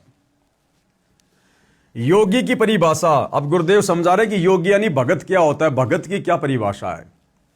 गीता अध्याय 2 श्लोक नंबर 53 में कहा है कि हे अर्जुन, जिस समय आपकी बुद्धि भिन्न भिन्न प्रकार के भ्रमित करने वाले ज्ञान से हटकर एक तत्व ज्ञान पर स्थिर हो जाएगी, तब तू योगी बनेगा। अर्थात तत्वदर्शी संत से सत्संग सुनने के बाद जब हमारा मन, हमारी बुद्धि, हमारा चित्त इस बात को दृढ़ता के साथ में स्वीकार कर लेगा कि सतगुरु रामपाल जी जो शास्त्र अनुकूल प्रमाणित सत भक्ति बता रहे हैं, इस भक्ति के अलावा संसार में दूसरा कोई भक्ति मार्ग नहीं है और सतगुरु रामपाल जी के अलावा आत्मा का कल्याण करवाने वाला परम संत दूसरा कोई धरती पर नहीं है। जब इतना हमें दृढ़ विश्वास हो जाएगा, उसके बाद चाहे ब्रह्मा विष्णु महेश भी कोई भी रूप धारण करके यदि हमें इस सत भक्ति से भ्रमित करने का प्रयास करेंगे तो भी हम डगमग नहीं होंगे और ज्ञान के आधार से उन्हें दो टूक जवाब दे देंगे, उनको भी मुंह की खाके जानी पड़ेगी। जब भगत भक्ति मार्ग पर ज्ञान को आधार बनाकर इतना दृढ़ होगा तब वह योग को प्राप्त करता है, अर्थात तब तो वो भगत कहलाता है, पक्का भगत, सच्चा भगत। गीता अध्याय 2 श्लोक 53 में कहा है कि हे अर्जुन, जिस समय आपकी बुद्धि भिन्न भिन्न प्रकार के भ्रमित करने वाले ज्ञान से हटकर एक तत्व ज्ञान पर स्थिर हो जाएगी, तब तू योगी बनेगा, अर्थात भगत बनेगा। अब बहुत सारे भगत क्या करते हैं, सतगुरु रामपाल जी से उपदेश भी ले लिया, ज्ञान को अच्छे से समझा नहीं, सत्संग ध्यान से सुने नहीं, कुछ दिनों बाद यूट्यूब पर देखेंगे फला फला बाबा प्रवचन कर रहा है, सतगुरु रामपाल जी की निंदा चुगली कर रहा है, उनके शास्त्र प्रमाणित सत्संगों में मीन मेख निकाल रहा है, और वो नादान भगत जो सतगुरु रामपाल जी से उपदेश भी ले चुका है लेकिन अपने कमजोर संस्कार के कारण, अपनी ज्ञानहीनता के कारण, सत्संग ज्यादा ना सुन पाने के कारण और उस काल के दूत की बातों में आ जाता है, जो काल का दूत स्पेशल इसी पंथ में सतगुरु रामपाल जी की संगत को भ्रमित करने के लिए माया मोह नाम के उस व्यक्ति की तरह काल के द्वारा भेजा गया होता है। और यदि वो भगत उसकी मीठी मीठी बातों को सुनकर, क्योंकि कबीर परमात्मा अपनी वाणी में कहते हैं कि भाई बीजक की बाता कहे और बीजक नाही हाथ, और पृथ्वी डुबोवन उतरे ये कर कर मीठी बात। तो वो नादान भगत भ्रमित हो जाता है कि कहीं सतगुरु रामपाल जी से अच्छा ज्ञान, उत्तम ज्ञान, श्रेष्ठ ज्ञान कहीं इस बाबा के पास ना हो। क्यों? क्योंकि उसने ज्ञान को अच्छे से आधार नहीं बनाया। इसलिए परमात्मा कहते हैं भाई ज्ञान संपूर्ण हुआ नहीं, हृदय नहीं छिदाए, और देखा देखी भक्ति का रंग नहीं ठहराए। तो इस प्रकार का जो भगत होता है वो सतगुरु से उपदेश लेने के बाद भी डगमग वाली स्थिति में रहता है, जिसको योगी नहीं कह सकते, जिसको रियल में भगत की संज्ञा, योगी की संज्ञा नहीं दी जा सकती है। अर्थात योग को प्राप्त होगा। भावार्थ है कि तत्व ज्ञान आधार से साधना करने वाला ही मोक्ष का अधिकारी बनता है। उसी में नाम साधना भक्ति का धन होता है, वह राम नाम की कमाई का धनी होता है। इसलिए यह दास यानी सतगुरु रामपाल जी कह रहे हैं कि आपको वह शास्त्र अनुकूल साधना प्रदान करेगा जिससे आप योगी यानी सत्य साधक हो जाओगे। आपका कल्याण तथा आपके पितरों का भी कल्याण हो जाएगा। जैसा कि विष्णु पुराण तीसरे अंश अध्याय 15 श्लोक 13 से 17 पेज नंबर 210 पर लिखा है कि देवताओं के निमित्त श्राद्ध पूजा में अयुग्म संज्ञा 3, 5, 7, 9 की संज्ञा में ब्राह्मणों को एक साथ भोजन कराएं तथा उनका मुंह पूर्व दिशा की ओर बैठाकर भोजन कराएं तथा पितरों के लिए श्राद्ध पूजा करने के समय युग्म संज्ञा 2, 4, 6, 8 यानी इतनी संख्या में ब्राह्मणों को बुलाकर और किसी का मुंह उत्तर दिशा में तो किसी का मुंह पूर्व दिशा में करके उनको भोजन करवाना चाहिए, जिससे उनके पूर्वजों की, पितरों की तृप्ति हो जाती है। अर्थात ये भी कोई समाधान नहीं है भाइयों और बहनों, ये शास्त्र अनुकूल साधना का हिस्सा नहीं है। विचार करने की बात है कि इसी विष्णु पुराण इसी तीसरे अंश के अध्याय 15 में श्लोक 55-56 पृष्ठ 213 पर यह भी तो लिखा है कि एक योगी यानी शास्त्र अनुकूल सत्य साधना करने वाला भगत अकेला ही पितरों तथा 1000 ब्राह्मणों तथा यजमान सहित सबका उद्धार कर देगा। फिर ये इस प्रकार की बकवाद क्यों लिख दी गई है कि 3, 5, 7, 9 इस प्रकार की संख्या में ब्राह्मणों को बैठा कर पूर्व दिशा में मुंह कर उनको भोजन करवाना चाहिए। तो ये जो है भाई और बहनों, ये इन ऋषि मुनियों का अपना अनुभव है, ये इन ऋषि मुनियों की मनमानी सोच है, इनका अपना अनुभव है, जिसे सर्व लाभ प्राप्त हो जाएगा। कबीर परमेश्वर जी ने कहा है कि भाई एक कै साधे सब सदै, सब साधे सब जाए, और माली सींचे मूल को फले फूले अघाए। अरे जो एक है, जो सर्वश्रेष्ठ है, जो सर्वोत्तम है, उत्तम पुरुष है, क्यों ना उस एक को ही साध लिया जाए, उस एक को ही इष्ट मानकर और उसकी पूजा की जाए, उसकी भक्ति की जाए, जिससे हमारा सर्व कल्याण होगा। एक कै साधे सब सदें, हमने फिर और किसी की पूजा करने की जरूरत नहीं है, अलग से कोई कर्मकांड पाखंड करने की जरूरत नहीं है। जिस दिन हम तत्वदर्शी संत से उपदेश लेकर एक परमपिता परमेश्वर परम अक्षर ब्रह्म कबीर देव की यथार्थ भक्ति पूजा शुरू कर देंगे। ये दास रामपाल दास भी धार्मिक अनुष्ठान श्रद्धा से पूजा करता और कराता है, जिससे करने से साधक पितर भूत नहीं बनता, अपितु पूर्ण मोक्ष प्राप्त करता है। तथा जो पूर्वज गलत साधना शास्त्र विधि त्याग कर मनमाना आचरण अर्थात पूजा करके पितर भूत बने हैं, उनका भी छुटकारा हो जाता है। यही प्रमाण इसी विष्णु पुराण पेज 209 पर इसी तीसरे अंश के अध्याय 14 श्लोक 20 से 31 में भी लिखा है कि जिसके पास श्राद्ध करने के लिए धन नहीं है तो वह ये कहे कि हे पितृगणों, आप मेरी भक्ति से तृप्ति लाभ प्राप्त करें, क्योंकि मेरे पास श्राद्ध करने के लिए वित्त यानी धन नहीं है। हालांकि ये विधि भी उत्तम विधि नहीं है, शास्त्र प्रमाणित विधि नहीं है। हम अपनी भक्ति क्यों नष्ट करें, क्यों बर्बाद करें? भाई और बहनों, जिस प्रकार मैं रोड से जा रहा हूं गाड़ी लेकर, आगे मैंने देखा एक व्यक्ति गाड़ी के साथ रोड पर खड़ा हुआ है। पूछने पे पता चला कि भैया मेरा तो टायर पंचर हो गया। अब मैं क्या करूंगा, मुझे क्या करना चाहिए? अगर मैं पागल आदमी हूं, मूर्ख आदमी हूं, तो मैं क्या करूंगा कि भैया मेरी गाड़ी के टायर से हवा निकालकर अपनी गाड़ी के टायर में डाल ले। अब ऐसा करने से ना तो मेरी गाड़ी ठीक चलेगी, ना उसकी गाड़ी ठीक चलेगी। अब समझदारी क्या होगी? मैं उस व्यक्ति को सलाह दूं कि भैया देख, यहां से थोड़ी दूर आगे और गाड़ियों में हवा डालने वाले की दुकान है, और उससे जितनी मर्जी हवा डलवा ले, उसके पास हवा की कोई कमी नहीं है, और तेरी गाड़ी फिर अच्छे से चलेगी। तो ये तो है उत्तम विधि, सर्वश्रेष्ठ विधि। और अपनी गाड़ी के टायर से हवा निकाल के उसकी गाड़ी के टायर में डालना, यह है मूर्खता। तो इसी प्रकार विष्णु पुराण में जो लिखा हुआ है कि भाई जिसके पास में धन नहीं है और उसने यदि श्राद्ध निकालने हैं तो अपने उन पितरों से ये प्रार्थना करे कि हे पितृगणों, मेरे पास में श्राद्ध निकालने के लिए धन नहीं है, इसलिए मैं अपनी भक्ति कमाई का कुछ अंश आपको संकल्प करता हूं।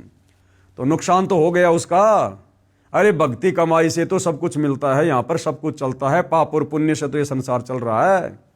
और वो भक्ति कमाई जो हम बड़ी मुश्किल से जोड़ पाते हैं, उसको हम बांट रहे हैं, तो ये तो मूर्खता है, मूर्खता। इसलिए अपने उन पितरों की, पूर्वजों की यदि आप मुक्ति चाहते हैं तो उत्तम विधि है परम संत सतगुरु रामपाल जी से उपदेश लेकर उनके द्वारा बताई गई सत भक्ति करो, जिससे आपके पितरों का ऑटोमेटिक उन पितृ योनियों से छुटकारा होगा और उनको मनुष्य जन्म मिलेगा और सतगुरु रामपाल जी उनको अपनी शरण में मिलेंगे। कृपया पाठक जन विचार करें कि जब भक्ति मंत्र जाप की कमाई से पितृ तृप्त हो जाते हैं तो फिर अन्य कर्मकांड की क्या आवश्यकता? ये पंडितों को बुलाना, खीर रोटी हलवा बनाना, इस प्रकार के कर्मकांड करना, फिर उनकी क्या आवश्यकता है? अगर भक्ति कमाई संकल्प करने मात्र से पितृ तृप्त हो रहे हैं, फिर इन पंडितों को बुलाकर, ब्राह्मणों को बुलाकर कर्मकांड क्यों करना? फिर तो ये पाखंड है, ये भक्ति विरुद्ध साधना है। ये सर्व प्रपंच ज्ञानहीन गुरु लोगों ने अपने पेट पोषण के लिए ही किया है, क्योंकि गीता अध्याय 4 श्लोक 33 में भी लिखा है कि द्रव्य यानी धन द्वारा किया यज्ञ यानी धार्मिक अनुष्ठान से ज्ञान यज्ञ यानी तत्व ज्ञान आधार पर नाम जाप साधना श्रेष्ठ है। कि पहले हमें यह तो पता चले कि वास्तव में अध्यात्म क्या है, भक्ति क्या है, ज्ञान क्या है, दान धर्म तो उसके बाद करना चाहिए। एक और विचारणीय विषय है कि विष्णु पुराण में पितर व देव पूजने का आदेश एक ऋषि का है तथा वेदों व गीता जी में पितरों व देवताओं की पूजा का निषेध है। यानी पुराणों में जिस प्रकार से ये श्राद्ध निकालने की, पितृ पूजने की जो विधि लिखी हुई है, ये उन ऋषि मुनियों का अपना अनुभव है, ये परमात्मा का विधान नहीं है। परमात्मा का विधान है चारों वेद और गीता का ज्ञान है, और चारों वेद और गीता जी में तो भूत पूजना, श्राद्ध निकालना, पितृ पूजना अध्याय 9 श्लोक नंबर 25 में परमात्मा ने बिल्कुल मना किया है। तो पुराणों में जो इस प्रकार की ओछी, आदि अधूरी, शास्त्र विरुद्ध साधना है, ये उन ऋषि मुनियों की देन है, जो हमने उनके आदेश को पालन नहीं करना है। जो आदेश काल रूपी ब्रह्म भगवान का है, यदि पुराणों के अनुसार साधना करते हैं तो प्रभु के आदेश की अवहेलना होती है, जिस कारण से साधक दंड का भागी होता है, यानी मरने के बाद उसकी भी फिर ऐसे ही दुर्गति होती है। श्राद्ध करने की श्रेष्ठ विधि, अब सतगुरु रामपाल जी भगवान समझा रहे हैं कि यदि वास्तव में आपने अपने पितरों की मुक्ति करवानी है तो उसकी श्रेष्ठ विधि क्या है। श्री विष्णु पुराण के 3रे अंश में अध्याय 15 श्लोक 55-56 पृष्ठ 153 पर लिखा है कि श्राद्ध के भोज में, यानी श्राद्ध के समय जो भोजन बनाया जाता है, यदि एक योगी यानी शास्त्रोक्त साधक को भोजन करवाया जाए तो श्राद्ध भोज में आए हजारों ब्राह्मणों तथा यजमान के पूरे परिवार सहित सभी पितरों का उद्धार कर देता है। अब वो विधि वर्तमान में कहाँ है? वो सतगुरु रामपाल जी के पास है, उनके पंथ में है। विवेचन मेरे यानी लेखक कौन? सतगुरु रामपाल जी के तत्व ज्ञान को सुन समझकर भगत दीक्षा लेकर साधना करते हैं। ये योगी यानी शास्त्रोक्त साधक हैं। हम सत्संग समागम करते हैं, उसमें भोजन भंडारा लंगर भी चलाते हैं। जो व्यक्ति उस भोजन भंडारे में दान करता है, उससे बने भोजन को योगी यानी मेरे शिष्य तथा ये दास सब खाते हैं। ये दास यानी लेखक सतगुरु रामपाल जी सत्संग सुनाकर नए व्यक्तियों को यथार्थ भक्ति ज्ञान बताता है और शास्त्रों के प्रमाण प्रोजेक्टर पर दिखाता है, जिस कारण से श्रोता शास्त्र विरुद्ध साधना त्याग कर शास्त्रोक्त साधना करते हैं। इस प्रकार उस परिवार का उद्धार हुआ। उनके द्वारा दिए दान से बने भोजन को भक्तों ने खाया, इससे पितरों का उद्धार हुआ। पितर जूनी छूटकर अन्य जन्म मिल जाता है। सत्संग में यदि 1000 ब्राह्मण भी उपस्थित हों तो वे भी सत्संग सुनकर शास्त्र विरुद्ध साधना त्याग कर अपना कल्याण करवा लेते हैं। ये है उत्तम विधि सर्व कार्यों को सिद्ध करने की। ये है वो वाणी, एक साधे सब सदे, सब साधे सब जाए, और माली सिंचे मूल कू फले फुले अघाए। जैसे आप जी ने पहले पढ़ा कि कबीर जी ने गंगा के तट पर ब्राह्मणों को ज्ञान देकर उनकी शास्त्र विरुद्ध साधना को गलत सिद्ध करके सत्य साधना के लिए प्रेरित किया। उन ब्राह्मणों ने सतगुरु कबीर जी से दीक्षा लेकर अपना कल्याण करवाया। अन्य साधना जो शास्त्रों के विरुद्ध थी त्याग दी और सुखी हुए। तो ठीक इसी प्रकार वर्तमान में भी मानव समाज ने सतगुरु रामपाल जी की बातों को, उनके सत्संगों को, उनके द्वारा लिखी पुस्तकों को गहनता से पढ़कर, सोचकर, समझकर, चिंतन मनन करके अपनी आत्मा के कल्याण हेतु और अपने पूर्वजों की आत्मा के कल्याण हेतु इस सतभक्ति को शीघ्रातिशीघ्र अपना लेना चाहिए। दास की प्रार्थना है, यानी सतगुरु रामपाल जी कह रहे हैं कि वर्तमान में मानव समाज शिक्षित है, वह अवश्य ध्यान दे तथा शास्त्र विधि अनुसार साधना करके पूर्ण परमात्मा के सनातन परम धाम शाश्वतम स्थानम यानी सतलोक, जो कभी खंड नहीं होता, नष्ट नहीं होता, अर्थात सतलोक को प्राप्त करें, जिससे पूर्ण मोक्ष तथा परम शांति प्राप्त होती है। गीता अध्याय 15 श्लोक 4 तथा अध्याय 18 श्लोक 62 में जिसको प्राप्त करने के लिए कहा है, इसके लिए तत्वदर्शी संत की तलाश करो। तत्वदर्शी संत के बिना नहीं मिलेगा। और तत्वदर्शी संत के विषय में कहां बोला गया है? गीता अध्याय 4 श्लोक 34 कि अर्जुन उस तत्व ज्ञान को प्राप्त करने के लिए किसी तत्वदर्शी संत की खोज कर, भली भांति उसको दंडवत प्रणाम करके उसको प्रसन्न कर, फिर वो तत्वदर्शी महात्मा तुझे तत्व ज्ञान का उपदेश करेंगे, जिससे आपको परम शांति होगी और परम गति प्राप्त होगी। एक श्रद्धालु ने कहा कि मैं आपसे उपदेश लेकर आप द्वारा बताई साधना भी करता रहूंगा तथा श्राद्ध भी निकालता रहूंगा तथा अपने घरेलू देवी देवताओं को भी ऊपरले मन से पूछता रहूंगा, इसमें क्या दोष है? भाई इसमें तो दोष ही दोष है, परमात्मा का विधान भी तोड़ रहे हो। यानी राजा ने विधान बना दिया कि जो व्यक्ति चोरी करेगा उसको फला फला दंड मिलेगा, और जो व्यक्ति सरकारी नौकरी करेगा उसको ये तनख्वाह मिलेगी। और वो व्यक्ति कहेगी मैं सरकारी नौकरी भी करता हूँ और साथ में चोरी भी करता रहूंगा, इसमें क्या दोष है? भैया नौकरी करेगा उसके तो तनख्वाह मिलेगी, और चोरी करेगा उसका दंड भी मिलेगा।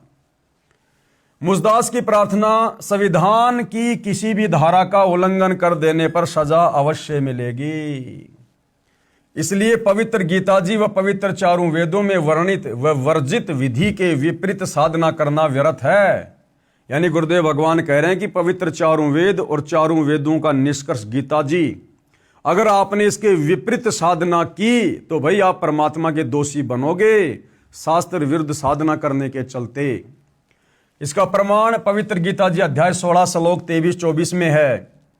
यदि कोई कहे कि मैं कार में पंचर ऊपरले मन से कर दूंगा, नहीं, राम नाम की गाड़ी में पंचर करना मना है। ठीक इसी प्रकार शास्त्र विरुद्ध साधना हानिकारक ही है। जो भाई कह रहा था ना कि मैं जी आपसे भी नाम ले लूंगा और ऊपरले मन से श्राद्ध भी निकालता रहूंगा, तो गुरुदेव भगवान समझा रहे, नादान प्राणी, तू अपनी गाड़ी लेकर जा रहा है और गाड़ी को साइड में रोक कर कहे कि मैं तो ऊपरले मन से गाड़ी के टायर में पंचर कर देता हूं, मैं जानबूझ के थोड़ी कर रहा हूं, ऊपरले मन से कर देता हूं, तो पंचर ही है, तेरा कार्य तो बाधित होगा ही होगा। तो इसी प्रकार परमात्मा का नियम तोड़ देने से हम प्राणी दंड के भागी होते हैं। और ये जो शास्त्र विरुद्ध साधना है, ये परमात्मा के विधान को तोड़कर, उनकी नियम और मर्यादाओं को तोड़कर, उनके संविधान को, जो भक्ति वाला संविधान है, उस संविधान को तोड़कर किया जाने वाला मनमाना आचरण है, और भाई इसकी सजा प्राणी को भुगतनी पड़ती है। कोई ये ना सोचे कि भाई मैं कोई बाबा रामपाल जी की भक्ति नहीं कर रहा, ना मुझे आवश्यकता है, और मैं तो जो कर रहा हूं वही ठीक है, मेरे तो सारे ठाट बाट हैं, बड़ी कंपनी चला रहा हूं, बड़ी फैक्ट्री है मेरे पास में, या बड़ी नौकरी है, बड़ा बिजनेस है, मेरे बच्चे बढ़िया कमा रहे हैं, हमें क्या आवश्यकता भक्ति की। भैया इस जन्म में आपको जो भी ठाट बाट हैं, भले आप संत रामपाल जी के भगत भी नहीं हैं, आप भले और भी कोई भक्ति नहीं करते, सारे उल्टे काम करते हैं, मांस आप खा रहे हैं, शराब आप पी रहे हैं, 2 नंबर के काम आप करते हैं, रिश्वत आप ले रहे हैं, फिर भी आपके घर में ठाट बाट हैं। भैया वर्तमान में आपको जो भी कुछ मिल रहा है इस मनुष्य जीवन में, ये आपके पिछले मनुष्य जन्म में की गई भक्ति का प्रतिफल है, और इसको आप जी बर्बाद कर रहे हैं आगे से सत भक्ति ना करके। तो इस जन्म में तो मान लीजिए आपके बड़े ठाट बाट हो रहे हैं और आपको लग रहा है मुझे भक्ति की क्या आवश्यकता है। ये जन्म कोई हमेशा नहीं रहेगा। वैसे ही कलयुग में 80-90 साल में आदमी निकल लेता है, और वैसे तो जीवन का 1 सेकंड का भरोसा नहीं। तो फिर आत्मा की यात्रा यहीं थोड़ी रुक जाती है। ये शरीर छोड़ने के बाद फिर भैया दुख ही दुख है। गधे की योनि, कुत्ते की योनि, सुअर की योनि, गंदी नाली का कीड़ा, जंगली जानवर, कभी प्रेत बनेंगे, कभी पितर बनेंगे, कभी भूत बनेंगे, फिर नरक में जाएंगे। फिर भैया फिर क्या बहानेबाजी करोगे।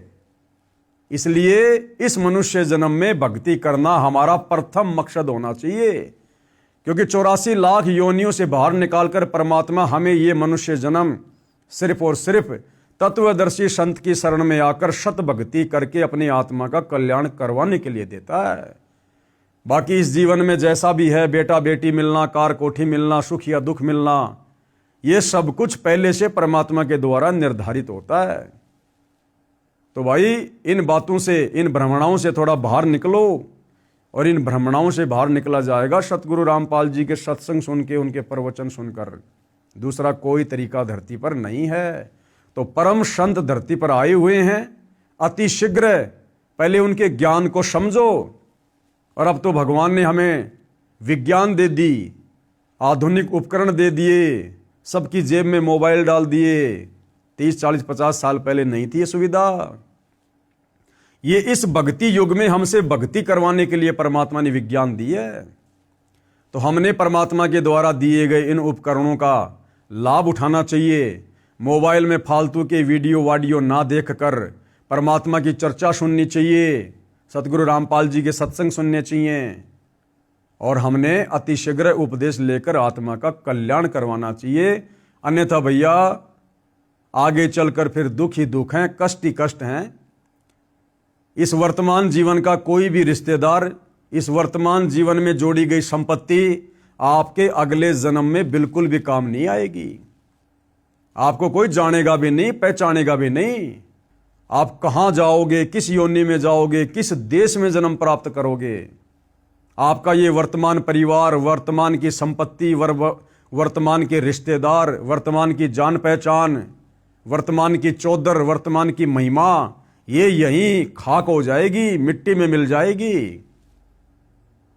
ये तुम्हारे वर्तमान परिवार वाले तुम्हारे मरने के बाद में तुम्हें साल भर में बड़ी मुश्किल से जब तुम्हारे श्राद्ध आएंगे उस दिन याद करेंगे, घंटा 2 घंटा, कि आज हमारे दादाजी के श्राद्ध हैं। अरे खुद को देख लो भाई, आज आप अपने दादा परदादा को जो मर चुके हैं, आप खुद उनको कितना याद करते हो। साल 2 साल में कभी याद आ गए तो आ गए, तो हमें कौन याद करेगा। फिर काई की महिमा, काई की चौधर। हम तो कहीं गधे बन के कुम्हार के नीचे डंडे खा रहे होंगे, पीछे से हमारे घर वाले हमारे श्राद्ध निकाल रहे होंगे, हमारे धर्मगुरु अपनी रोजी रोटी का धंधा चला रहे होंगे, और वो जीव कहीं दुर्गति। तो भाई विचार करो, अब समय है, मनुष्य जन्म है, परमात्मा धरती पर है, सच्चा सतगुरु स्वयं धरती पर है। इससे अच्छा मौका इस मनुष्य जीवन के लिए शायद ही कभी किसी युग में मिले। फिर तो समझदार को तो भाई और बहनों संकेत ही काफी होता है। बाकी सतगुरु रामपाल जी के कर कमल से लिखित पवित्र पुस्तक हिंदू साहिबान नहीं समझे गीता वेद पुराण, आज इस पवित्र पुस्तक पर हमारा ये 18वें नंबर का वीडियो था। कल परमेश्वर जी के आशीर्वाद से फिर सेवा में हाजिर होंगे। तब तक गुरुदेव भगवान हम सबको आज्ञा दे, आशीर्वाद दे, सद्बुद्धि दे, हमारा मार्गदर्शन करे। बंदी छोड़ सतगुरु रामपाल जी भगवान की जय हो।